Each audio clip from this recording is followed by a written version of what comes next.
I'm Garrett. And I'm Daniel. And this is Modern Gaze. On today's episode, we're unraveling the intricate process of surrogacy and IVF, and specifically how it works for the LGBTQ plus community.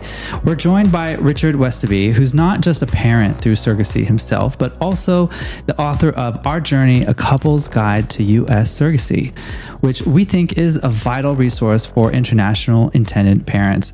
Richard, along with Julio, Gaggia, co-host of the podcast IVF Daddies, is also here to talk all about family building and shared experiences of raising a family. So whether you're taking the first step towards family building or you're just curious about the process, this episode is for you. Richard and Julio, thank you for joining us. Thank you for having us. Welcome to Melbourne. Thank you. Welcome to Melbourne. We are loving it.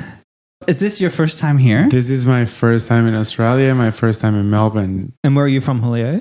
Well, complicated. I'm born in Venezuela, Italian family, grew up in New York. Now I live in Madrid and London. Wow.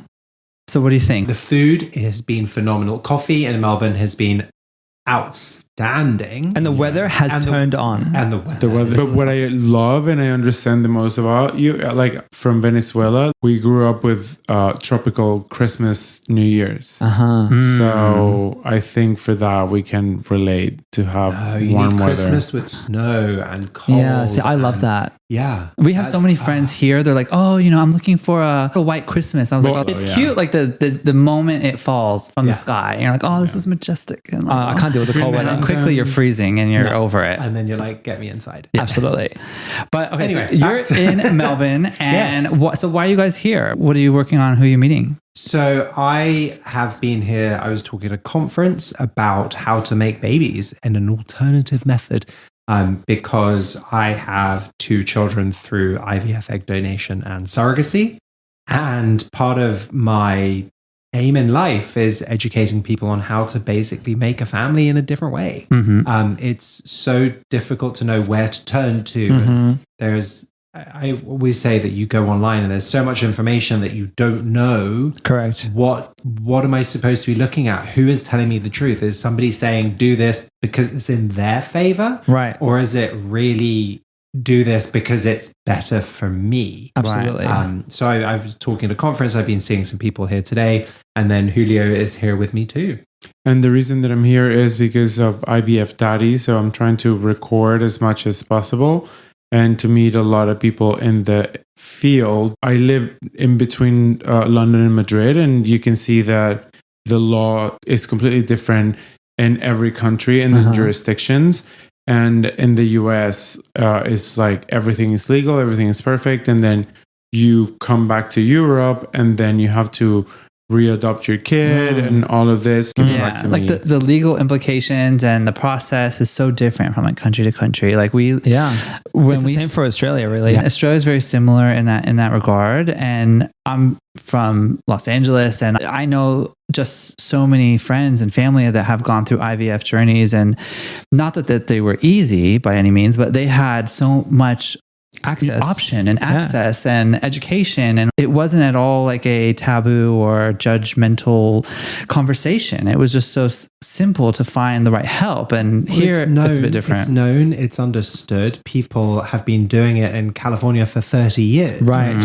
The United States, I always say, is the global benchmark on IVF and surrogacy because everybody is legally protected. Correct. Everybody is empowered to make choices. And like you always say, it's ethical, right? Like it's ethical, right? Yeah. The minute somebody says, I don't want to do this, or I'm not feeling good about this, or one of the professionals says, hey, really not liking this, the process stops. Right. You understand why and you discuss it and you communicate and you go through. And sometimes you sit there and you say, I'm sorry, but this isn't right. And then you need to figure out what you're going to do. And this is one of the challenges, I think, with any Commonwealth country, because basically Australian law is based on Commonwealth law, right? Which is UK law in effect. Correct. Where you're not allowed to have surrogacy agencies. You're not allowed to pay a surrogate. Like the law is very strict on what you can and cannot do. Has to be altruistic, surrogate, absolutely, voluntary.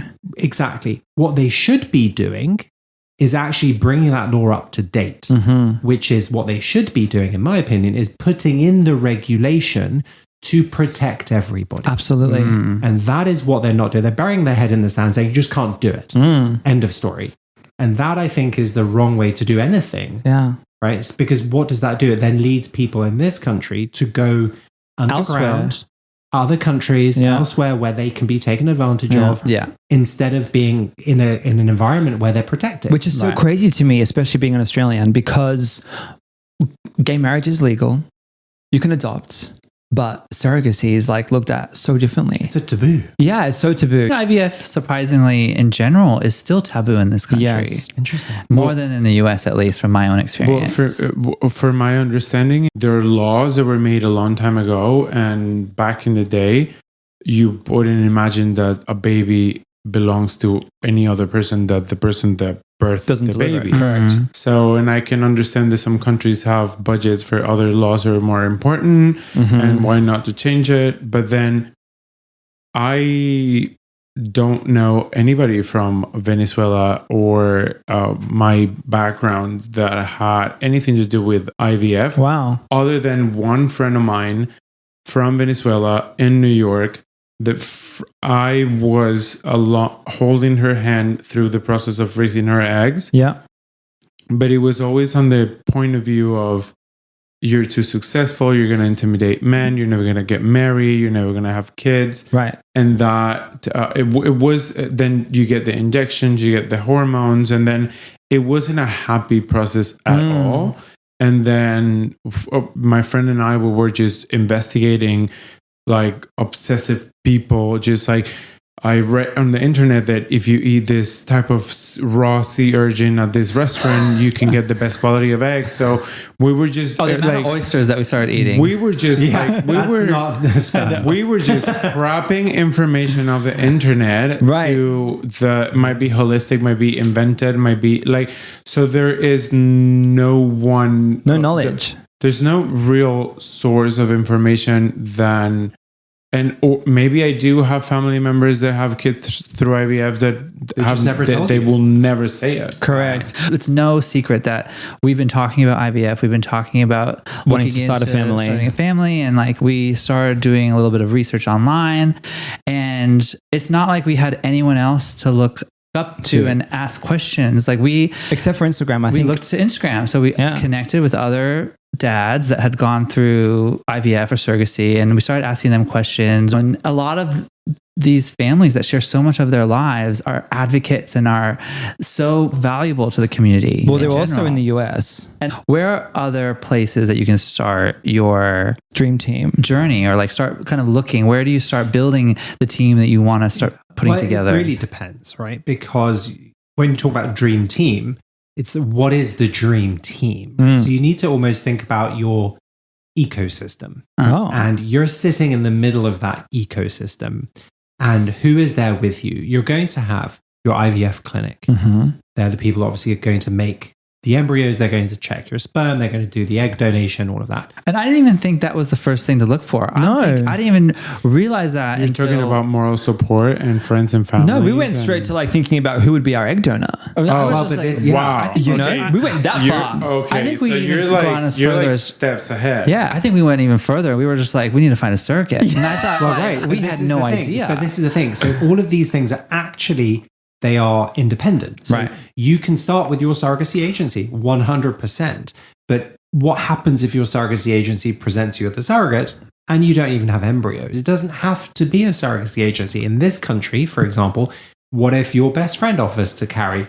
So you need somebody to find you a surrogate, be it independently or traditionally. Like traditional surrogate is a woman who provides the egg and carries the baby. Correct. A gestational surrogate or gestational carrier is somebody who just goes through the IVF process, i.e., you create the embryos and then you put that into her. So she's not genetically related. Right. Okay. So you've got your clinic, you've got the way to find the surrogate, you have your lawyer because you need to be legally represented. Right. Correct. Well, but then now you're bringing words that would paralyze anyone. I'm 37 and you were talking about gay math. Yes. We did talk about gay math. I believe that gays are 25 at any age. If you're gay at 17, you're 25. If you're gay at 72, you're 25. Okay, but why Julio? because it's like either you're catching up by coming out of the closet late, or nobody's telling you. Like my sister and my brother got the sex talk, but I didn't. So you learn it from the streets. You're always youthful. So 25 is a good middle age. So I like it. Every gay is 25 in their head. So when he says things like your legal team and all that, like I automatically pump the brakes. Yeah, but when you're picking your lawyer, that's one of the most overwhelming things. But at the same time, and from a lot of our friends' experiences and our own experiences, like it's pretty much figured out in the US. It's pretty easy. Well, you need 2 lawyers. Yes. One in the States and you need one where you live. Right. So you need one here in Australia, but actually each, like Melbourne has lawyers. Correct. Sydney has lawyers and Brisbane has lawyers. So Have you connected with any lawyers in Australia? Absolutely. You've got one of the best ones here in Melbourne, actually. She's amazing. Who's that? Sarah Jeffries? Sarah Jefford. Oh, okay. Yeah. Shout out. Shout out. Shout out, Sarah. You're the best. Not sponsored. So what about when you're choosing an IVF clinic and when you're choosing a surrogacy agency? What is like the top level thing that you should be looking for? And also, how do you find them? I've got my top 5 tips of picking a clinic, but I think one of the most important things for you is, do you get a good feel for when you're talking to the Check the vibe. Yeah. Check the vibe. Like They're your team, right? You're going to work with them every day. They're going to be your eyes and ears medically. These are the people that are going to get you pregnant, right? Essentially boots on the ground. Yeah, absolutely. Success rates, super important. You need to understand what success rates are. Costs, obviously. One of the most amazing things, the doctor that is with us here in Australia, she was saying to us, she has patients that she knows they will never come to her or they will never come to the US. Right. But she wants to arm them with knowledge. Well, I think there are a lot of people that are very passionate about IVF and helping people start their family. So I think that's why they want to just share knowledge and wisdom and education, right? I think this is why we're even doing this episode, because obviously we're on the path to one day becoming parents and looking into options, and we're in Australia. So it's very limited. So I think having people like Sandy Schwan and you guys here in Australia is very exciting. And I think it's also empowering. Yeah. It's like light at the end of the tunnel kind of moment, It really is. And I think what gets me out of bed every morning, in all honesty, is the fact that I know I'm going to be able to talk to people and I'm going to give them a glimmer of hope. They are going to be able to go, this is achievable. It might not be tomorrow. I may have to go and save, but actually maybe I can break it down into the component parts. I can go and freeze my sperm, or I can go and find my egg donor and make embryos. Or Correct. You don't have to do it all at once. Right. Yeah. You can break up your journey. Absolutely. And that's really important, because a lot of people that I talk to don't realize that. They're like, oh my gosh, I need to come up with all this $200,000. Yeah. And actually, you don't. Yeah. You'll still spend it. But just in chunks. Yeah, exactly. You mentioned something really interesting, which I think when you're connecting with your IVF doctor and they are really educating you and walking you through the whole process and giving you an opportunity for an affordable or free consultation so that you can learn more. When you're partnering with them and they're walking you through the whole process, it's an awesome opportunity for you as an intended parent or someone who's interested in this process. Maybe not ready yet, but you learn so much of the science and like the process and what happens and what to expect. And you really set those expectations in that process of, matching with an egg donor and understanding that process of IVF. How does it work? Like typically, what are you really looking for in that part of the process? So when an egg donor comes to the clinic, what they do is something called medical screening. What is that? So they're going to do her genetics. We all carry some form of genetic mutations.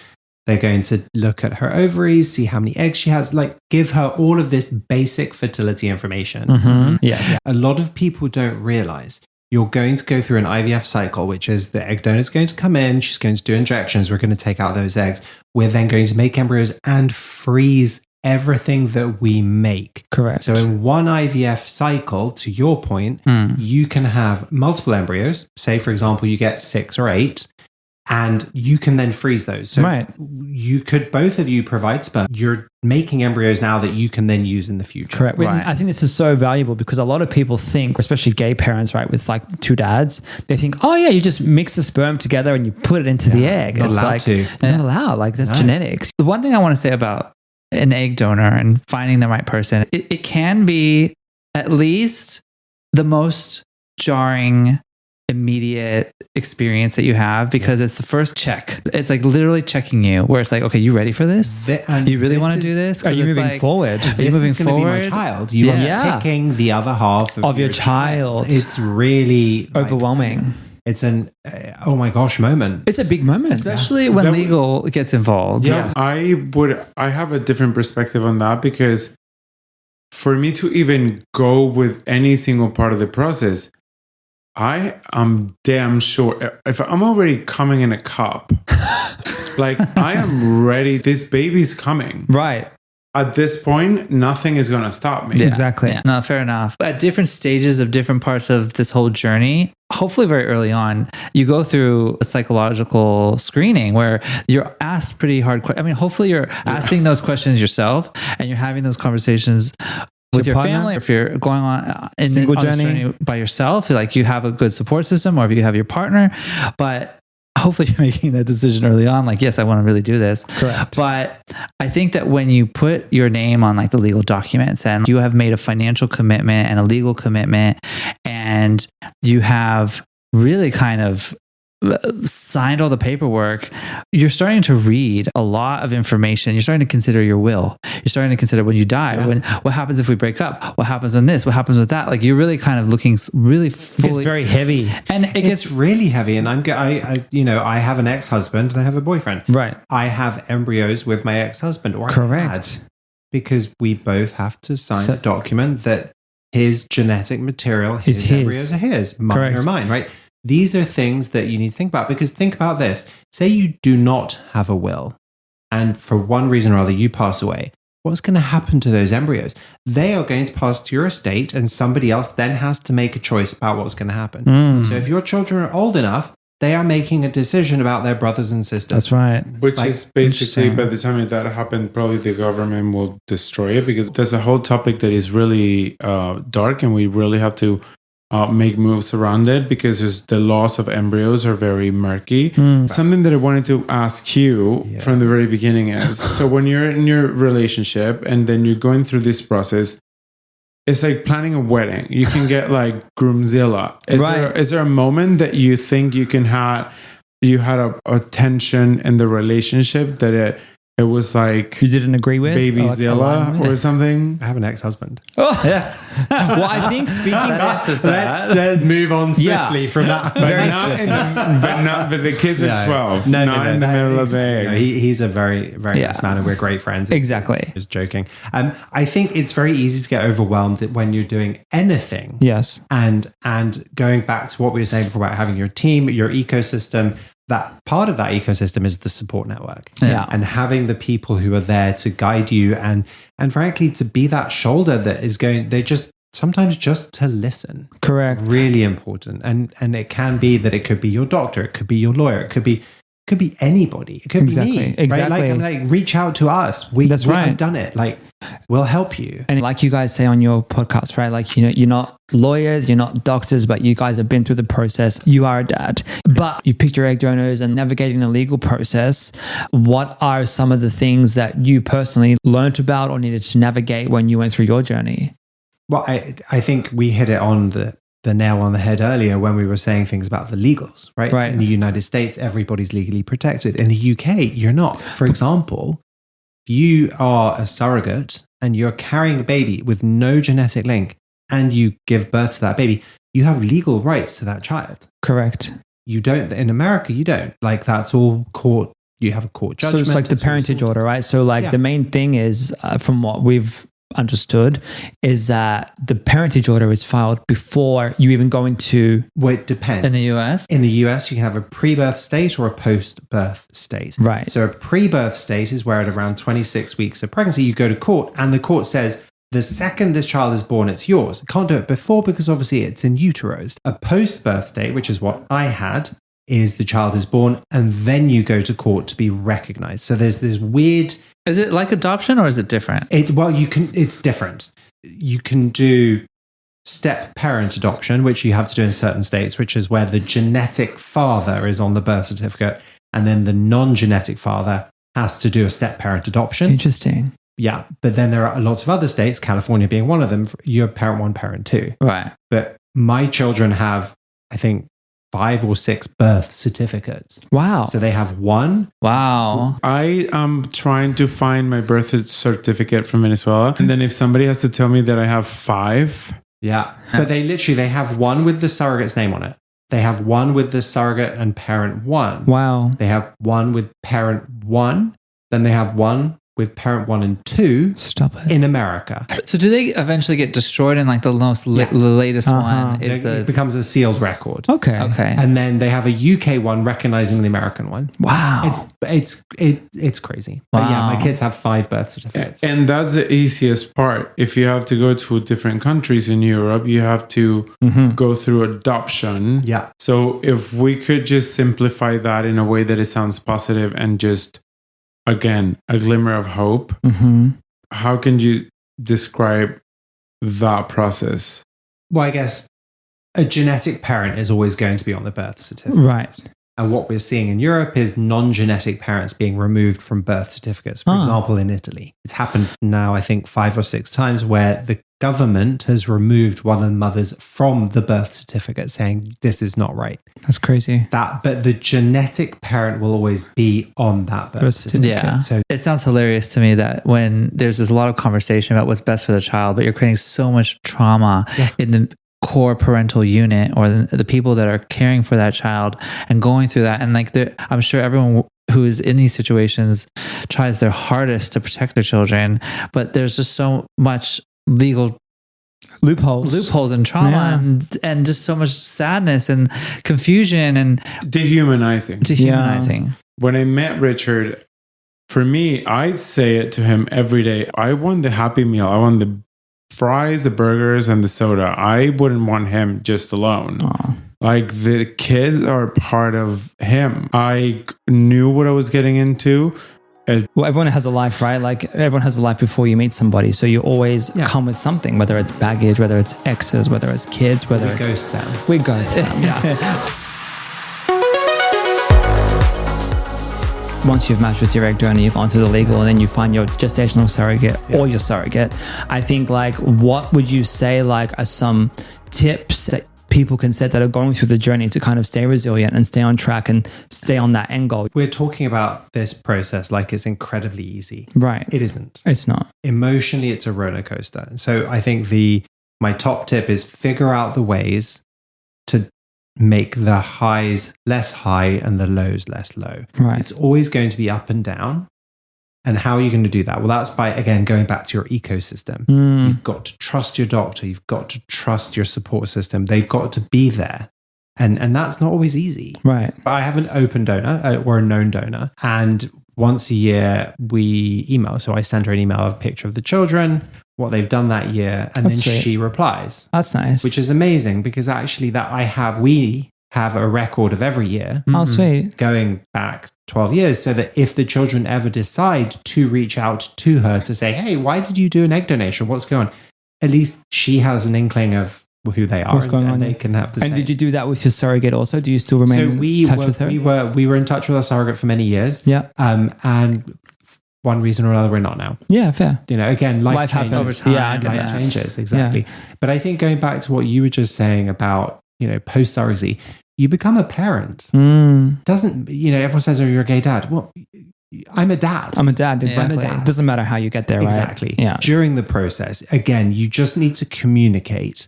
You've got to be able to have the ability to communicate with the people that are helping you, the professionals. This is their job. Yes. And if you're not getting those answers, remember, it comes back to the ecosystem. Your lawyers know the clinic. The clinic knows the agency. The agency knows the lawyers. Like, they all know each other. Yeah. So if you're having a challenge, talk to someone.